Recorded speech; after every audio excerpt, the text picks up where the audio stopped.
이 시간에는 요한계시록 13장 16절부터 14장 3절까지 읽었습니다. 오늘은 요한계시록 34번째 시간으로 부제목은 구원받은 사람들의 노래입니다. 구원받은 사람들의 노래. 자, 본문 16절 말씀 보겠습니다. 시작. 그가 모든 자, 곧 작은 자나 큰 자나 부자나 가난한 자나 자유인이나 종들에게 그 오른손에나 이마에 표를 받게 하고, 여기 보니까 오른손에나 이마에 표를 받게 한다 그랬습니다. 자, 본문 17절 봅니다. 시작. 누구든지 이 표를 가진 자 외에는 매매를 못하게 하니 이 표는 곧 짐승의 이름이나 그 이름의 수라. 우리는 여기서 로마 시대의 경제 구조를 우리가 이해할 필요가 있습니다. 로마 시대에는 로마 제국이 굉장히 크잖아요. 그래서 로마 제국이라고 하는 중앙정부가 있고 아시아 전역에 도시국가들이 형성되어 있었습니다. 그리고 이 도시국가들이 합쳐져서 아시아 연맹을 구성하고 있었습니다. 여기에서 이 아시아 연맹을 관리하는 10명의 관리를 세웠는데 그 10명의 관리를 뭐라고 부르냐? 아시아 관리라고 부릅니다. 그런데 우리가 그냥 아시아 관리 그러면 별것 아닌 것 같은데 굉장히 권력이 있었습니다. 사도행전 19장 31절을 보면 그 직함의 이름이 나옵니다. 같이 읽겠습니다. 시작. 또 아시아 관리 중에 바울의 친구된 어떤 이들이 그에게 통지하여 연극장에 들어가지 말라 권하더라. 여기 보면 바울의 친구 중에 아시아 관리라는 이 직함을 가진 사람이 있었던 것 같아요. 그런데 이 아시아 관리라는 이 직함의 권세가 대단합니다. 자, 이 사람이 주로 하는 일이 뭐냐? 황제 숭배를 권장하는 일이에요. 그래서 도시국가들을 서로 경쟁을 시켜가지고 황제 숭배를 더 열심히 하게 하는 거예요. 예를 들어 볼까요? 우리가 앞에서 소아시아 7교회를 나눴잖아요. 자, 그런데 이 소아시아 7교회가 있는 그 7도시에게 경쟁을 붙이는 거예요. 자, 어느 도시가 황제 숭배를 더 잘하는가? 이 심사하러 가겠다. 경쟁을 붙여요. 그래가지고 심사를 한 다음에 경쟁을 붙인 다음에 그 중에 한 군데를 뽑아가지고 그곳에다가 황제 신전을 세울 수 있는 권한을 줘요. 자, 그러면 황제 신전을 세우는 게 어떤 의미가 있느냐? 황제 신전이 세워지기만 하면 그 도시는요 굉장히 부를 누려요.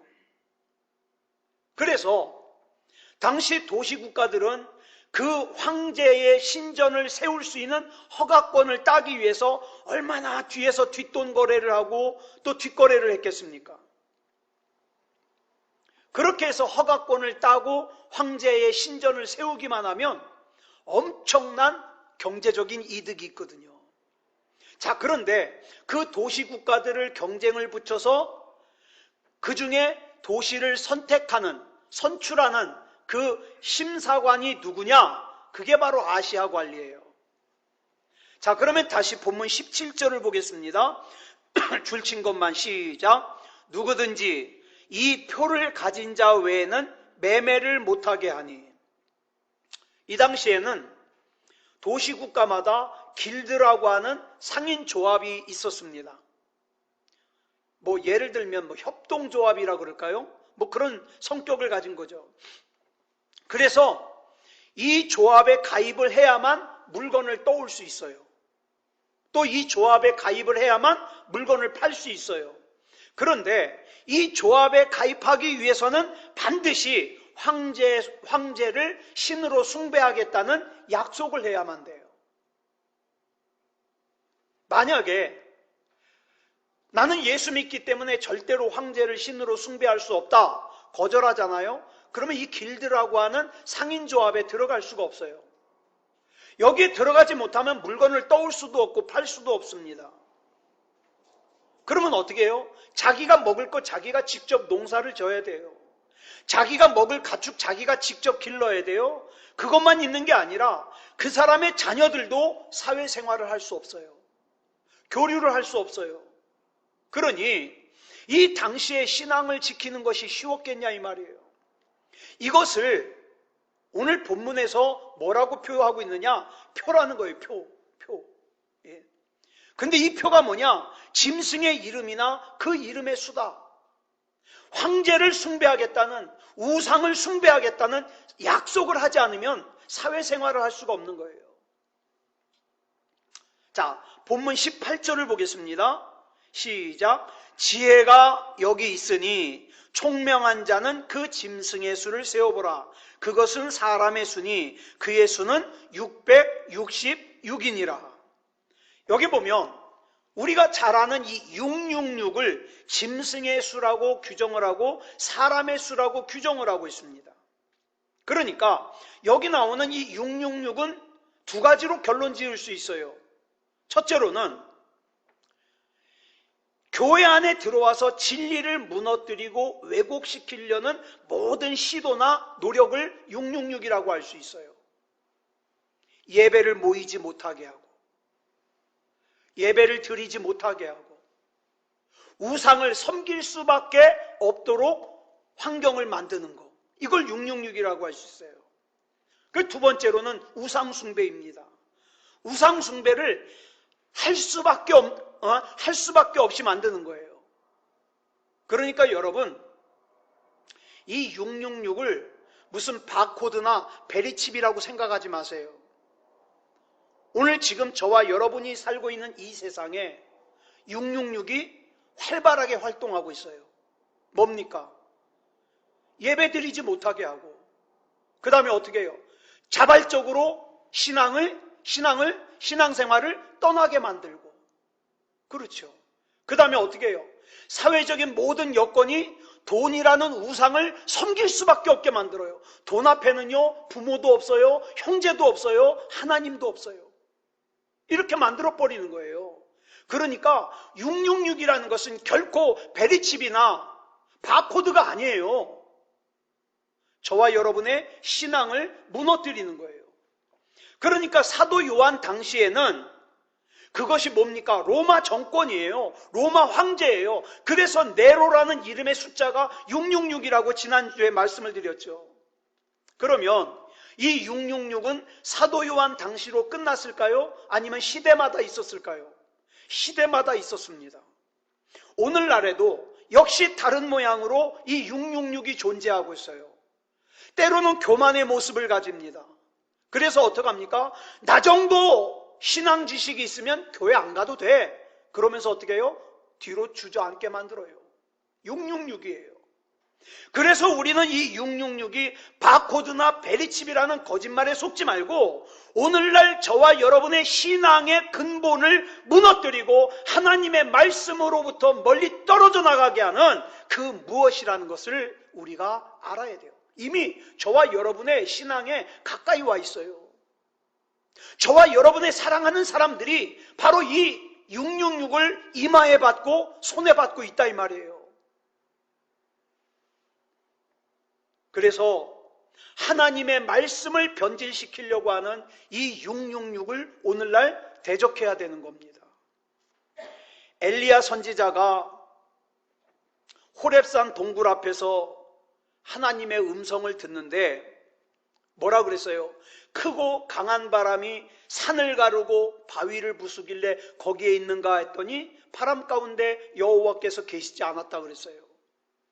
그 다음에 바람 후에 지진이 있어가지고 이 지진이 요란하니까 이 지진 가운데 하나님이 계시는가 봤더니 거기에도 여호와가 계시지 않더래요. 그 다음에 지진 후에 막 불이 일어나가지고 이 불은 뜨거우니까 이 불 가운데 있을 거야. 그런데 거기에도 여호와께서 계시지 않더라는 거예요. 그러면 여호와가 어디에 계셨느냐? 그 다음에 보니까 세미한 소리가 있는데 이 세미한 소리 가운데 여호와 하나님이 계시더라는 거죠. 자, 그러면 여기서 말하는 세미한 소리라는 건 뭡니까? 내가 집중해야만 들을 수 있어요. 여러분, 일주일 동안 살면서 우리가 하나님 앞에 집중해야만 들을 수 있는 소리가 있어요. 그 소리를 들어야만 저와 여러분은 비로소 나는 하나님이 아니면 안 됩니다라고 고백할 수 있는 거예요. 집중하지 않으면요, 정신없이 세상과 어울려서 일주일이 후딱 지나가 버립니다. 다이안 본이라는 분이 경청의 기술이라는 책을 썼어요. 이 책을 보면 우리가 들을 수 있는 통로가 세 군데가 나오는데, 우리는 첫 번째로 어디로 듣느냐? 귀로 듣는다는 거예요. 그 다음에 거기서 조금 더 깊이 들어가면 뭘로 듣느냐? 마음으로 듣는데요. 그 다음에 거기서 조금 더 깊이 들어가면 뭘로 듣느냐? 환경으로 듣는답니다. 환경 가운데서 하나님의 음성을 듣는 거예요. 여러분, 저와 여러분은 하나님의 말씀을 가슴으로 들어야 돼요. 가슴으로. 그래야 우리가 거짓의 소리로부터 자유할 수 있어요. 그렇지 않으면 영적으로 팔랑귀가 되어서 이 말을 들으면 이 말이 맞는 것 같고 저 말을 들으면 저 말이 맞는 것 같아서 우왕좌왕하다가 인생 끝나버려요. 내 딴에는 신앙생활 열심히 한 줄 알았는데 알고 보니까 아니네. 예수님께서 불법을 행하는 자라고 말씀하시면 어떡할 거냐 이 말이에요. 여러분, 성경에서 큰 죄로 규정한 죄 가운데 하나가 뭐냐? 시간을 낭비하는 죄예요. 그러므로 진짜 중요한 것은 여러분 666이 뭐냐가 아니에요. 그럼 뭐가 중요하냐? 지금도 예수 그리스도를 적대시하고 지금도 교회를 적대시하고 지금도 예배를 모이면 안 되는 것으로 적대시하는 세력 앞에서 나의 영혼이 어떤 자세여야 되는가? 이게 진짜 중요한 거예요. 이 메시지를 끝으로 요한계시록 13장이 마무리됩니다. 그 다음에 이제 요한계시록 14장으로 넘어가게 되는데, 요한계시록 14장을 보면 우리가 잘 알고 있는 14만 4천이라는 숫자가 나옵니다. 우리가 앞에 요한계시록 13장에서 땅에서 일어난 짐승과 바다에서 일어난 짐승이 사탄 마귀의 사주를 받아서, 용의 사주를 받아서 집요하게 하나님의 백성을 괴롭혔다 그랬어요. 그리고 그 가운데 고난받는 하나님의 백성들이 마치 뭐라고 표현되느냐? 성전 제단에 뿌려진 피 같다 그랬어요. 성전 제단에 뿌려진 피. 그래서 우리는 주님 앞에서 하나님, 내가 하나님을 믿는 것은 편하게 살려고만 믿는 게 아니라 만약에 하나님 앞에 믿음다운 믿음이기를 원해서 하나님 앞에서 말씀을 지키기 위해서 내 피가 제단에 뿌려져야 된다면 하나님, 내 피가 제단에 뿌려지게 하옵소서. 이런 신앙의 자세가 필요하다 이 말이에요. 하여튼 이 짐승이요 하나님의 백성들을 괴롭혔어요. 그리고 그 가운데 고난받는 하나님의 백성들이 성전에 뿌려진 피같이 됐다고 비유를 했습니다. 자, 그러면 요한계시록 14장 1절을 우리 같이 보겠습니다. 시작. 또 내가 보니 보라, 어린 양이 시온산에 섰고 그와 함께 14만 4천이 서 있는데 그들의 이마에는 어린 양의 이름과 그 아버지의 이름을 쓴 것이 있더라. 아멘. 자, 보세요. 요한계시록 14장이 왜 중요하냐면 요한계시록 13장에서는 땅에서 일어난 짐승과 바다에서 일어난 짐승이 하나님의 백성을 괴롭혔잖아요. 그런데 이제 14장에서는 반전이 일어납니다. 어떤 반전이 일어나느냐? 앞에서 기록된 요한계시록 13장과 연결되어서 반전이 일어나는데 여기 보니까 중요한 것이 뭐냐면 또 내가 보니 보라, 어린 양이 시온산에 섰고 그랬어요. 어린 양이 시온산에 섰어요. 여기서 여러분 우리가 두 가지를 중요하게 살펴봐야 됩니다.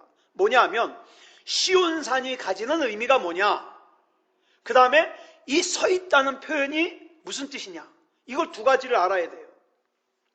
먼저 우리가 시온산에 대해서 살펴봐야 되는데 이사야 24장 23절을 보겠습니다. 시작. 그때에 달이 수치를 당하고 해가 부끄러워하리니 이는 만군의 여호와께서 시온산과 예루살렘에서 왕이 되시고 그 장로들 앞에서 영광을 나타내실 것임이라. 아멘. 여기 보면 만군의 여호와께서 시온산과 예루살렘에서 왕이 되신다 그랬습니다. 그런데 여러분, 성경을 보면 시온산과 예루살렘은 같아요. 그러니까 지금 같은 의미의 단어를 다른 단어로 사용해가지고 강조하는 거예요. 시온산이 예루살렘이에요. 그러면 이 시온산 예루살렘은 어떤 곳이냐? 왕이 통치를 시작하시는 곳이에요. 네. 자, 이사야 40장 9절부터 11절까지 보겠습니다. 시작. 아름다운 소식을 시온에 전하는 자여, 너는 높은 산에 오르라. 아름다운 소식을 예루살렘에 전하는 자여, 너는 힘써 소리를 높이라. 여기 보니까 시온과 예루살렘을 반복해서 말하잖아요. 같은 강조예요. 이걸 갖다가 문법의 이름을 뭐라 하냐? 대꾸법이라고 그래요. 대꾸법. 강조하는 거예요. 자, 계속해서 보겠습니다. 시작. 두려워하지 말고 소리를 높여 유다의 성읍들에게 이르기를 너희의 하나님을 보라 하라. 보라, 주 여호와께서 장차 강한 자로 임하실 것이요 친히 그의 팔로 다스리실 것이라. 보라, 상급이 그에게 있고 보응이 그의 앞에 있으며 그는 목자같이 양떼를 먹이시며 어린 양을 그 팔로 모아 품에 안으시며 젖먹이는 암컷들을 온순히 인도하시리로다. 아멘. 여호와 하나님께서 시온산에서 통치를 시작하십니다.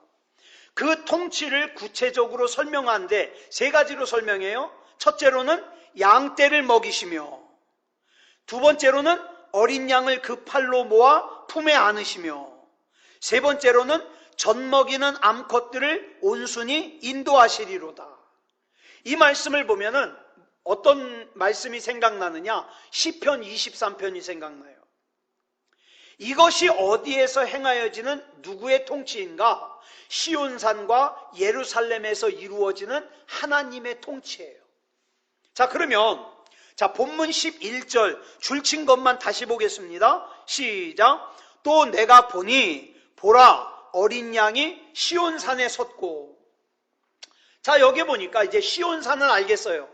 하나님이 통치하시는 곳이라는 건 알겠는데 여기 보니까 어린 양이 시온산에 섰다 그랬어요. 여러분, 성경에서 보통 보면 통치하다는 의미를 나타낼 때는 보좌에 앉아있다 이렇게 표현을 하거든요. 근데 여기는 섰다 그랬어요. 섰다. 어린 양이 섰다. 왜 서 있을까요? 이게 중요해요. 오늘 말씀의 핵심이에요. 왜 서 있을까요? 자, 먼저 이걸 알려면 요한계시록 12장 17절 말씀을 우리가 봐야 돼요. 시작.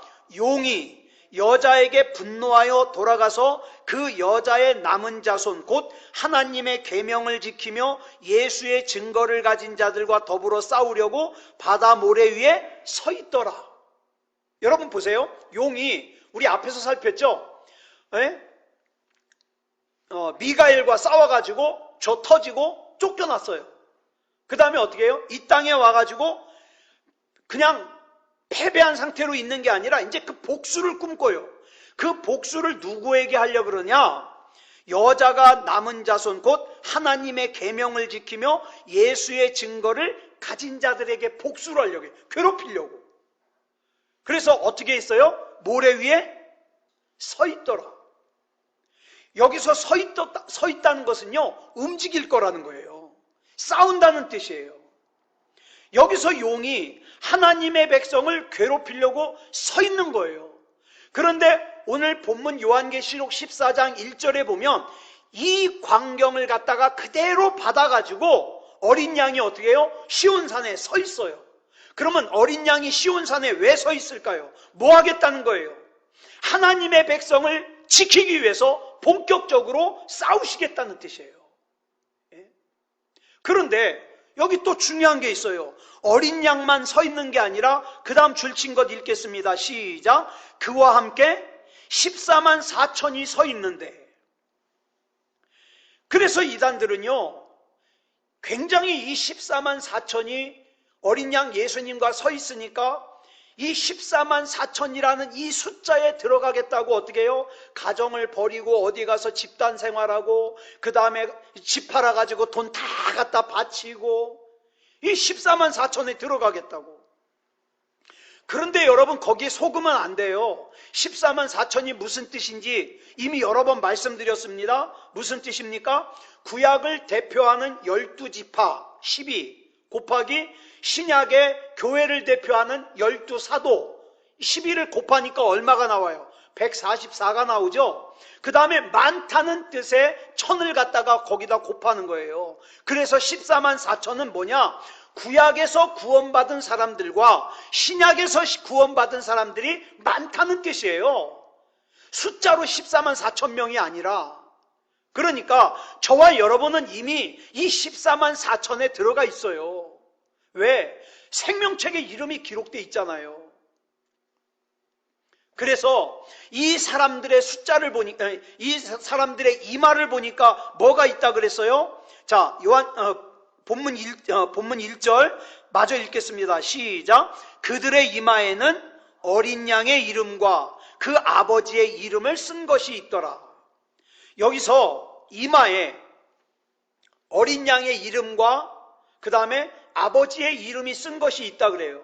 자, 그러면 구원받은 사람은요, 만약에 14만 4천이 진짜 14만 4천 명이라면, 그리고 짐승의 표가 여기다가 숫자로 666을 진짜로 찍는 거라면, 여기다가 바코드를 진짜로 찍는 거라면, 구원받은 사람들은 반드시 뭐가 진짜로 있어야 돼요? 이 이마박에 어린 양의 이름이 써 있든가 아버지의 이름이 써 있어야 돼요.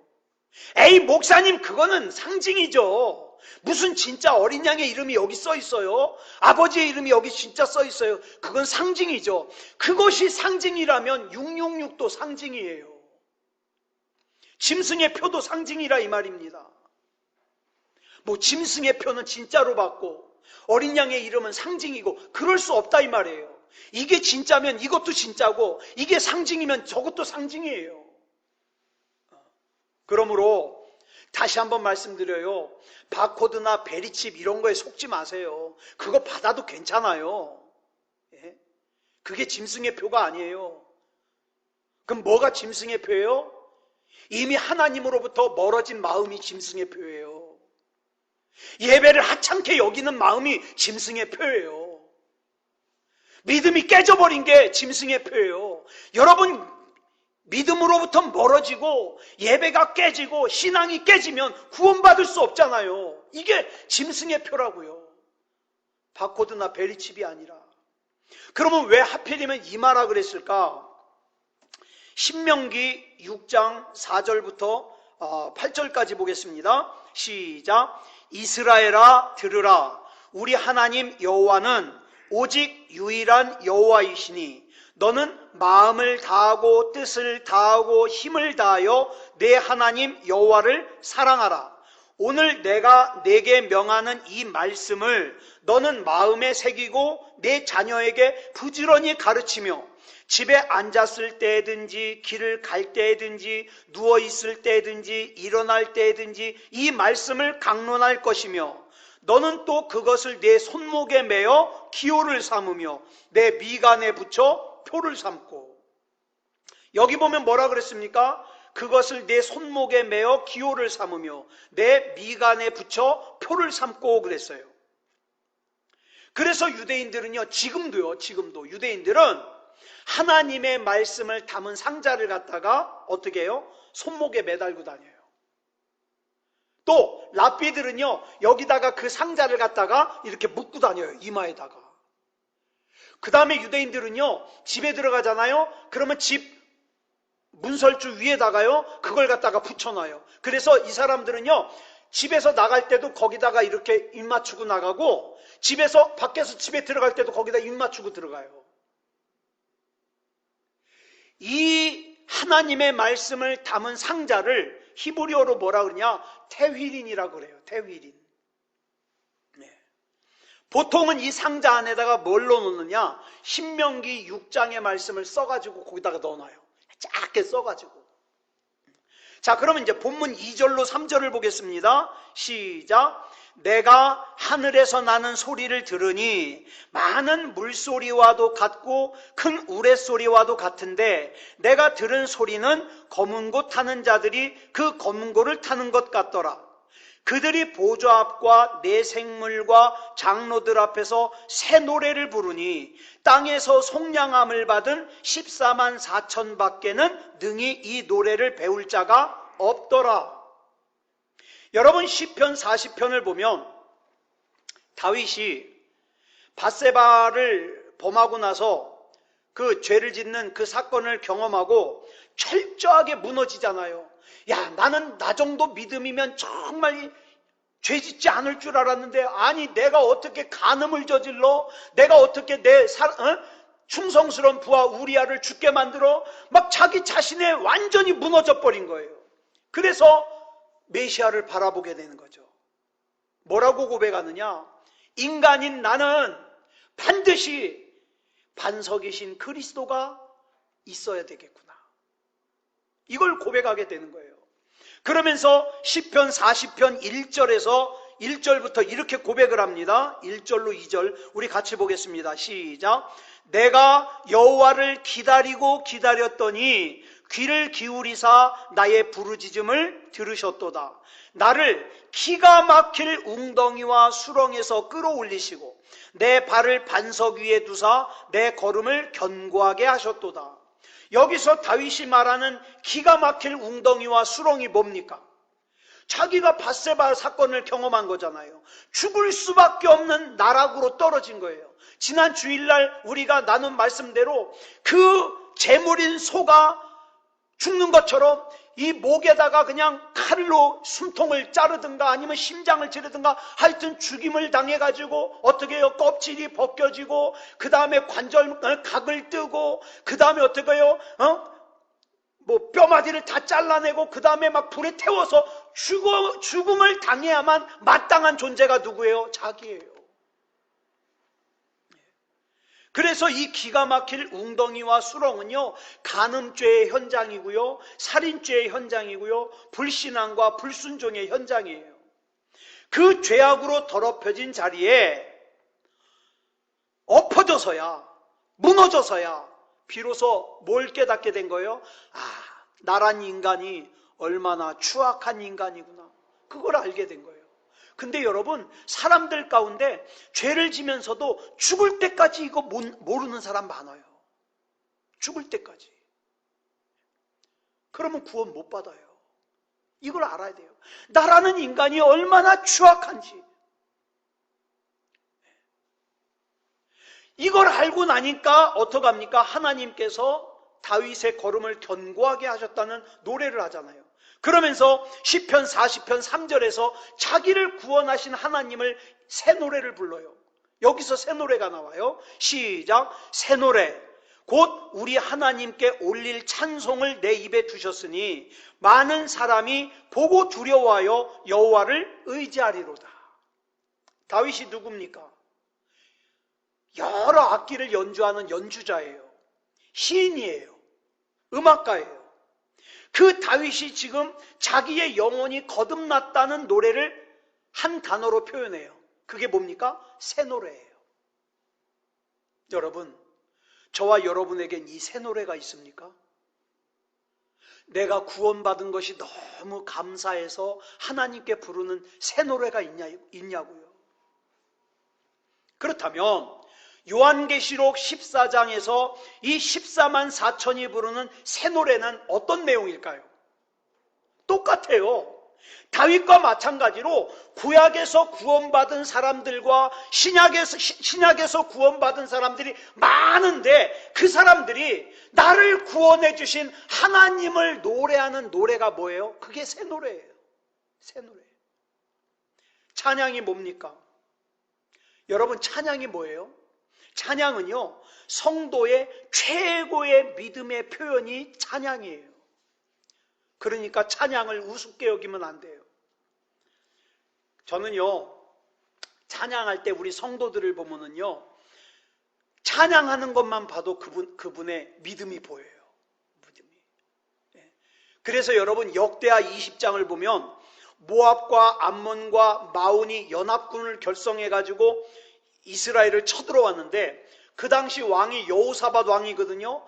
아무리 계산을 해도 이 전쟁을 이길 수가 없어요. 그래서 여호사밧 왕이 어떻게 했느냐? 우리의 힘으로는 절대 이 전쟁을 이길 수 없다. 그래서 어떻게 합니까? 하나님의 방법으로 이 전쟁을 해요. 그 하나님의 방법이 뭡니까? 성가대를 세워요. 맨 앞에. 전쟁을 하는데 성가대를 세워요.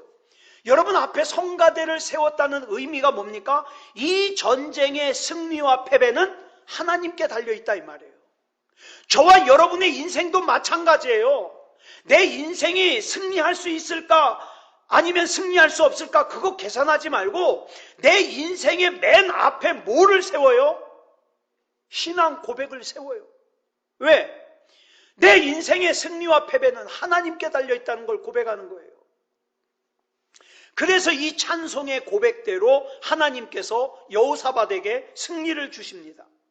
그래서 저와 여러분의 하나님께서 주시는 승리를 미리 앞당겨서 고백하는 게 뭐예요? 그게 찬양이에요. 그러니까 여러분, 찬양하잖아요. 내 온 마음으로 찬양하고 승리를 찬양하잖아요. 그러면 그대로 돼요. 왜? 승리를 앞당겨서 고백하는 거기 때문에. 그래서 여러분, 걱정 있잖아요. 여러분에게 걱정 있죠. 우울감도 있죠. 낙심도 있죠. 힘들 때 많죠. 답답할 때 많죠. 어떡할까요? 하나님께서 주시는 승리를 미리 끌어다가 찬양하시기 바랍니다. 내게 강같은 평화, 내게 강같은 평화를 찬양하면요, 하나님께서 그 강같은 평화를 끌어다가 주십니다. 승리의 하나님을 찬양하면 하나님이 승리를 끌어다가 주십니다.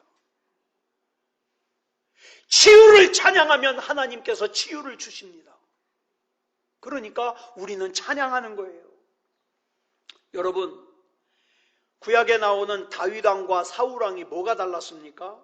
사울왕은요, 블레셋이라고 하는 적 앞에서 저들이 가지고 온 무기와 똑같은 세상의 무기, 세상의 군인, 세상의 규모로 싸우려고 그랬어요. 그러다 보니까 사울왕이 원한 건 뭐예요? 더 강한 무기예요. 더 강한 군인이에요. 그래서 사울왕은요, 어린 다윗도 자기와 똑같은 줄 알고 어떻게 해요? 자기의 갑옷을 벗어서 입혔어요. 자기의 칼을 갖고 나가서 싸우라고 줬어요. 그런데 다윗이 사울의 갑옷을 입고 사울의 칼을 들고 보니까 이건 싸우는데 도움이 되는 게 아니라 방해가 돼요. 거추장스러워요. 그래서 다윗은 사울의 갑옷을 벗고 사울의 칼을 내려놓고 뭘 들었습니까? 물맷돌 5개를 들고 블레셋의 거인 골리앗에게 나가면서 뭐라고 외칩니까? 사무엘상 17장 26절에 볼까요? 시작. 이 할례 받지 않은 블레셋 사람이 누구이기에 살아계시는 하나님의 군대를 모욕하느냐? 그러면서 45절에서 이렇게 선포합니다. 시작. 너는 칼과 창과 단창으로 내게 나오거니와 나는 만군의 여호와의 이름 곧 내가 모욕하는 이스라엘 군대의 하나님의 이름으로 내게 나아가노라. 이렇게 선포하면서 나아갑니다. 이 말은 다윗은 이 전쟁을 세상의 무기와 세상의 군인과 세상의 규모로 싸우는 전쟁이 아니라 이미 이 전쟁은 하나님이 싸우시는 전쟁이라고 선포하시는 거예요. 저와 여러분도 우리 앞에 있는 많은 문제들에 대하여 세상의 힘으로 싸우는 게 아니라 하나님께서 싸우시는 전쟁임을 선포해야 돼요. 여러분, 오늘 본문 1절에서 어린 양이 시온산에 섰어요. 왜? 용에게 또 용이 보낸 바다에서 나온 짐승과 그 다음에 땅에서 솟아난 짐승이 하나님의 백성을 괴롭히니까 그 하나님의 백성을 괴롭힘당하는 하나님의 백성을 대신하여 싸우려고 어린 양이 섰어요. 그 예수님께서 저와 여러분의 걱정거리와 싸우십니다. 저와 여러분의 질병과 싸우십니다. 저와 여러분의 우울한 마음과 싸우십니다. 저와 여러분의 낙심과 싸우십니다. 저와 여러분의 답답함과 싸우십니다. 저와 여러분의 염려와 싸우십니다. 우리가 할 건 하나밖에 없어요. 우리를 위하여 싸우려고 일어나신 어린 양 예수 그리스도를 환영하면 돼요. 주여, 이 전쟁은 주님의 전쟁입니다. 나는 온 몸으로, 온 마음으로 나를 위해 싸우시는 주님을 환영합니다. 영접합니다. 주님 뜻대로 하옵소서. 이 고백을 하면 돼요. 그런데 이 신앙 고백까지 가기가 얼마나 어려운지. 사랑하는 여러분, 아무쪼록 우리를 위하여 싸우려고 일어나신 어린 양 예수 그리스도를 신뢰함으로 저와 여러분 앞에 있는 이 인생의 전쟁을 내 방법이 아니라 하나님의 방법으로 승리하시기를 그리스도 예수님의 이름으로 축복합니다. 기도하겠습니다. 사랑의 아버지 하나님, 감사합니다. 나를 사랑하여 주셔서 어린 양 예수님을 보내주시고 지금도 어린 양 예수 그리스도께서는 나를 대신하여 싸우시기 위해서 일어서셨음을 믿습니다. 나는 아무 능력 없습니다. 나는 내가 사랑하는 사람은 고사하고 나 자신조차 지킬 능력이 없습니다. 그러나 나를 위하여 싸우려고 일어서신 예수 그리스도를 환영합니다. 주님, 싸우시옵소서. 낙심이 물러가게 하여 주시옵소서. 우울한 마음이 물러가게 하여 주시옵소서. 불법적으로 들어온 질병이 떠나가게 하여 주시옵소서. 염려 걱정이 떠나가게 하여 주시옵소서. 예수 그리스도 이름으로 승리를 체험하게 하여 주시옵소서. 우리 주님께서 붙잡아 주실 줄 믿사오며 그리스도 예수님의 이름으로 간절히 기도드려 싸움나이다. 아멘.